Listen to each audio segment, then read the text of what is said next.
Hey everyone, thank you so much for joining the second episode of the Deguess Podcast. The song you heard before this intro is called The Sound of Rain by Zach, also known as Sappheiros, who is going to be joining me today in today's podcast.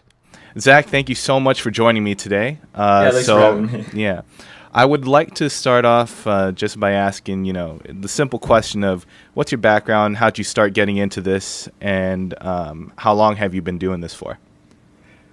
So it was about, I think, 2013. My friend showed me Chill Step, which I really enjoyed a lot. I wasn't really into music that much before that point, but after I heard that, I just went and researched all of the Chill Step artists out there and kind of just grew a passion for that. And then I think it was about a year or so later, in December of 2014, I had gotten FL Studio after doing some research on how people like Blackmail made their music. So that's pretty much how I got into it. It was mainly because one day I just got bored of playing video games, so I'm like, screw it. Go work on some music. Cool. So also I'm curious then too. So 2013 is when you started listening, right? Yeah. So did you make any music at the time in between then and when you got FL, or were you just listening a lot and then all of a sudden you thought, I think I should jump in? Yeah, it was mostly just listening. I didn't really, the idea never really crossed my mind to make music until around a year later. And how old were you when you started? So 2014 was like 4 years ago. How old were you then? I was 14. 14? Okay, that's crazy, dude. Because, so you didn't like have music theory background, no performance. Did you play an instrument at all, or? I kind of somewhat played piano. I took lessons on that. I'm not sure what year that was. That was quite a while before I got into electronic music production, though. Yeah, I think I did that for about a year. And then way back before that, I did guitar lessons for an even shorter time. But yeah, that's all my music background, really. Did you enjoy any of it? At the time, no, I really didn't. Cool, because I hated piano lessons, so I was just curious about that. So that's a cool background, because I normally from listening to your stuff, I feel like you have a very solid grasp of at least sound fundamentals of music theory. So that's why I'm a little bit surprised that you didn't actually listen to a lot until you started. Not listen a lot, but you didn't write a lot, or you didn't have much musical background until you started producing.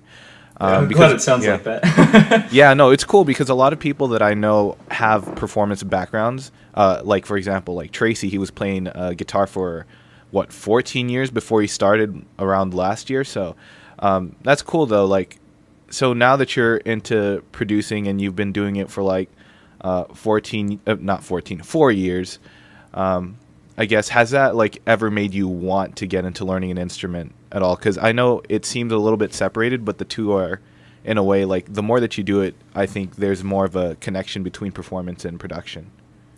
I've wanted to get into all kinds of instruments, really. I don't know if I have time for all of them. At one point, I wanted to get into drums, and I wanted to learn piano more. So I actually took another piano lesson type thing just the other year, just for the school year, to see how that went. It didn't go great, but like, I don't know, it was kind of nice, I guess. So yeah. Okay, cool. Piano lessons, I mean, here's the thing, or at least the way that I see it. It doesn't really matter about taking the lessons. It's always just practicing, right? So like, for sure. Right. And the more that you do, because you've been putting a lot of work out, which I think the first song that I actually got familiar with in your body of work was when Memories came out. I think that's also kind of one of your most popular songs. Yeah. And I've heard quite a bit of growth since then, but I've always felt that your drum samples and your drum work was pretty solid. And then also the your synth choices, though, I think has improved quite a bit. What are your I guess, your go-to musical instruments plugins? So nowadays for piano, which is what I usually start out with, I use a contact piano called the Gentleman.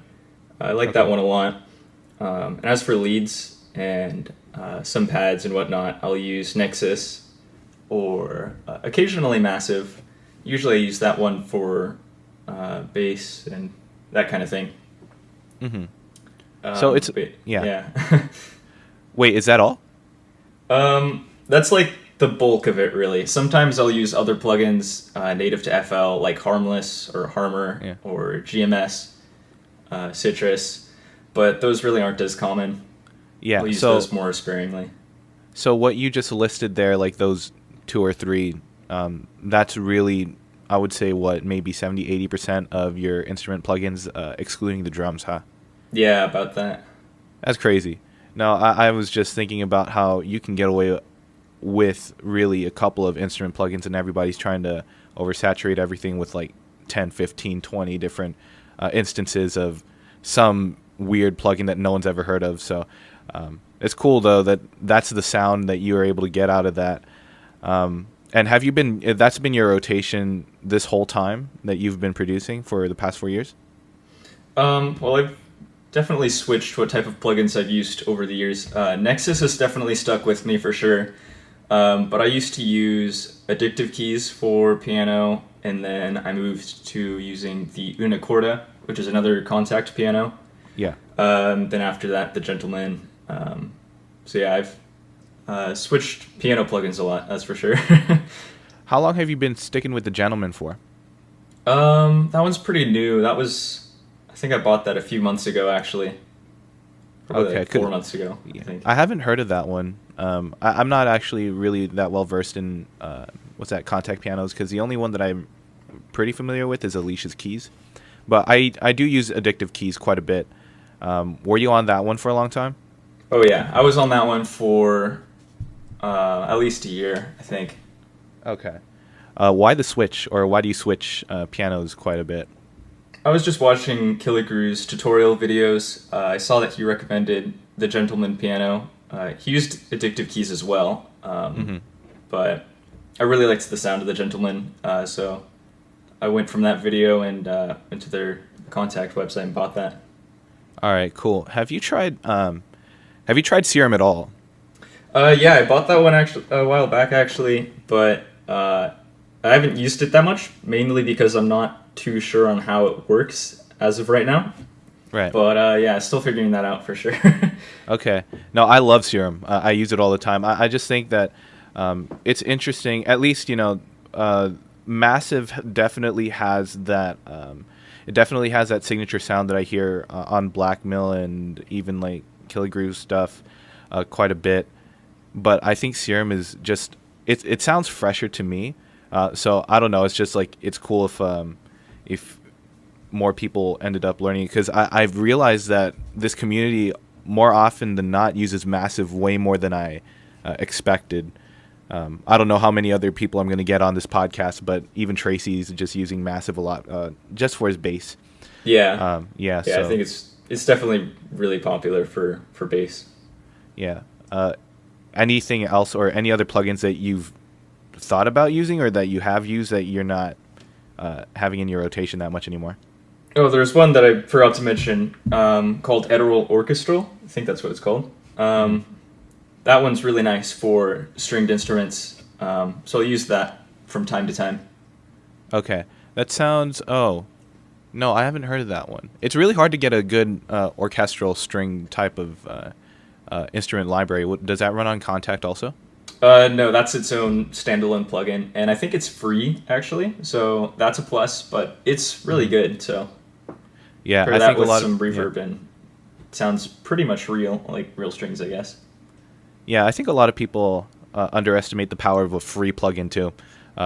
We're all like producers, all are trying to buy, and getting more stuff. But look for the free ones. There's some hidden gems around there.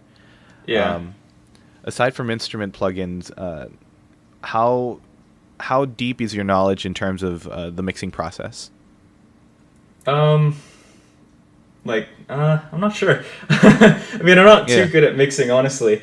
Yeah. I kind of just play it by ear. I don't really have a lot of actual knowledge of how everything works, but I just try to give most of my sounds tight EQ with the EQ2 plugin. I don't really go too overboard on the reverb as much as I can help it. Of course. And it usually turns out okay in the end, so despite my lack of knowledge in properly mixing audio. How about compression at all? That I also really just play by ear. I'll try to compress things, and sometimes it'll work, sometimes it won't. So yeah. Yeah. No, that's cool. I think because for me, as far as making music goes, it's really the number one thing that you got to focus on is the content, which you have down. You have a specific sound that I can recognize that it's you, and then everything else, everything else comes afterwards.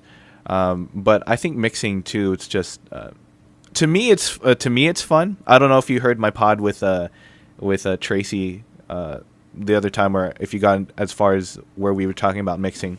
Yeah, I heard that. Yeah. So I guess mixing really isn't a lot of fun for most producers. Do you ever do anything with grouping?